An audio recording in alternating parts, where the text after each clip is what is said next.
So here we are, Bad Boys 2, what is considered by many to be the last great Michael Bay movie. So, I saw it, and well, I know this movie has its fans, and I do get the appeal, but for me this is the start of the downfall of Michael Bay's filmmaking skills. But that is for later. So, the 2 hours and 25 minute running time had me quite intimidated, but the opening of the movie is legitimately good. There is an intriguing and well done drug smuggling scene, and the bits of the Navy is well filmed. It even looks like Captain Phillips at times, complete with an Apocalypse Now reference. Then we see... Oh my god! KKK are here burning a cross, and then Smith and Lawrence get the most awesome character introductions ever. There is no subtlety about it. It's so awesome.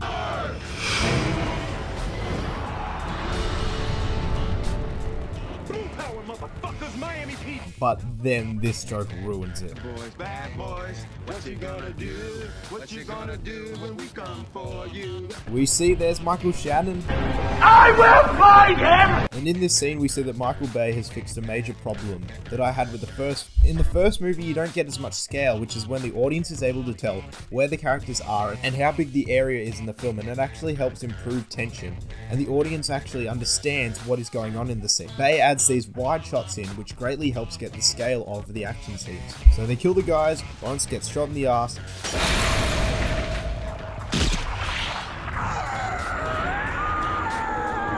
And then on their way back to the hospital, I do like these hard cuts to them in therapy. It is a little cheap for a laugh, but it does work as a way of reintroducing the characters after 8 years. Also, I got to appreciate Michael Bay's work with this one cut.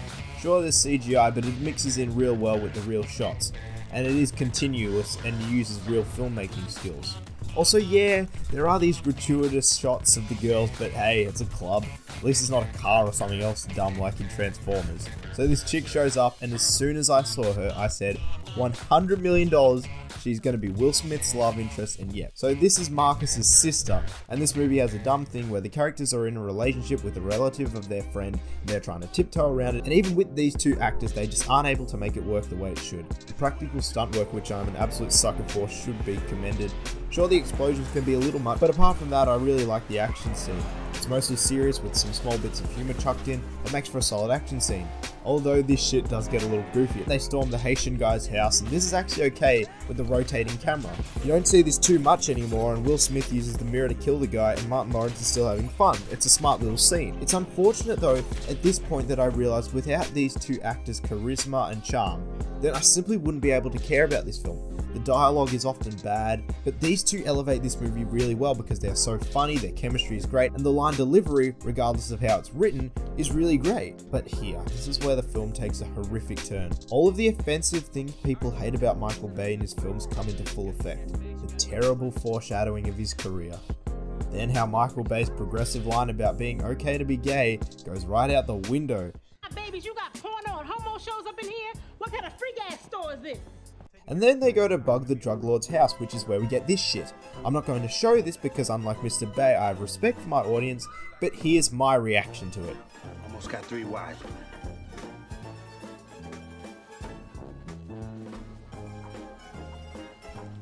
Oh, what the fuck? No. Papa Rat No. in the shit No. out of Oh, fuck you, Michael Bay. straight out Fuck right.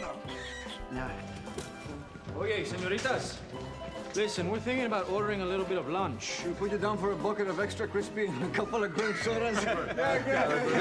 Couple of grape sodas. That's very funny. Isn't it low tide? You know, I think it is.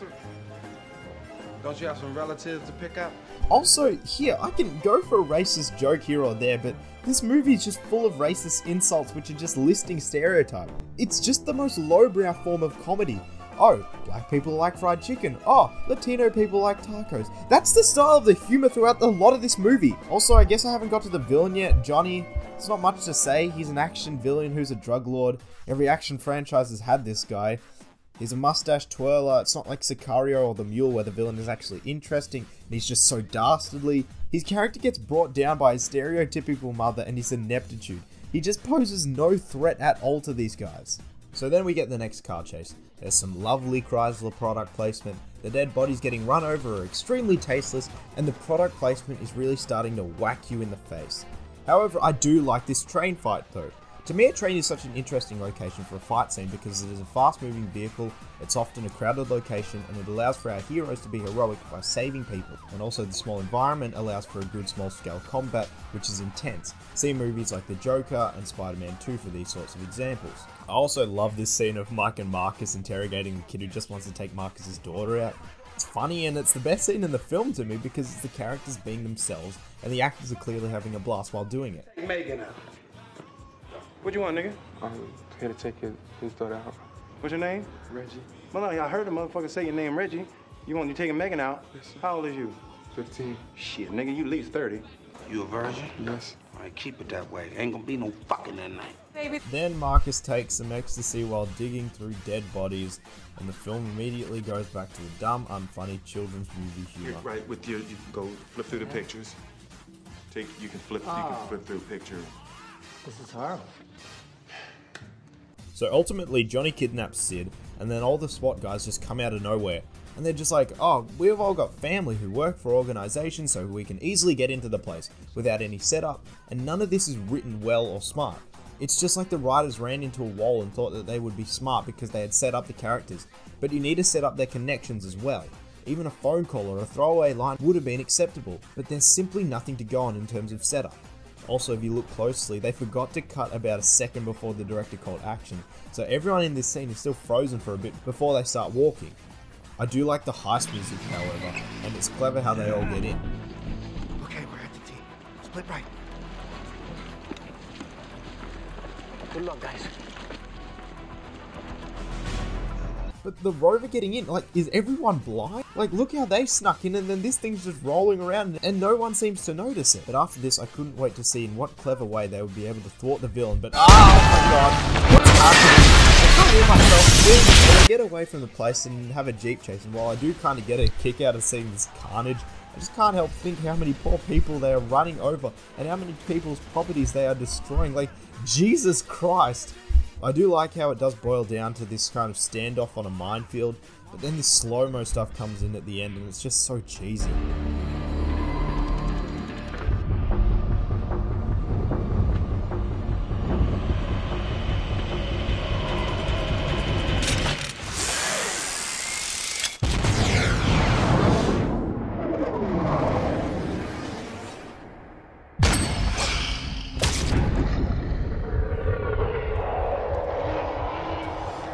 We get an epilogue where for the second time a dog is able to destroy a pool. Don't ask. And then the film ends with the two singing the titular song. So that was Bad Boys 2, and well, it's kind of an inverse for me in terms of what I liked in the first film. I like the action scenes much more, and it's obvious they had a much higher budget for this film. Smith and Lawrence are great again, and their performances and charisma really elevate the material in the film. But unfortunately, in terms of the story and comedy, this film often falls flat on its face. It's so often offensive or lowbrow, and I know that comedy is subjective, but this is something I would only laugh at in, perhaps if it was in a Sacha Baron Cohen film, where you aren't meant to be taking anything too seriously. But in a film that's trying to balance that humour and the drama, the comedy often tips the scales way too far. So if you're looking for a ranking, I'll probably give the first Bad Boys a 6 out of 10, and I'd give Bad Boys 2 probably a 5. So thanks for watching, please like and subscribe to The Young Cynics. We'll have a review of 1917 up later in the week, and then a review of Bad Boys for Life up next week when it comes out on the 16th. Thanks for watching, bye!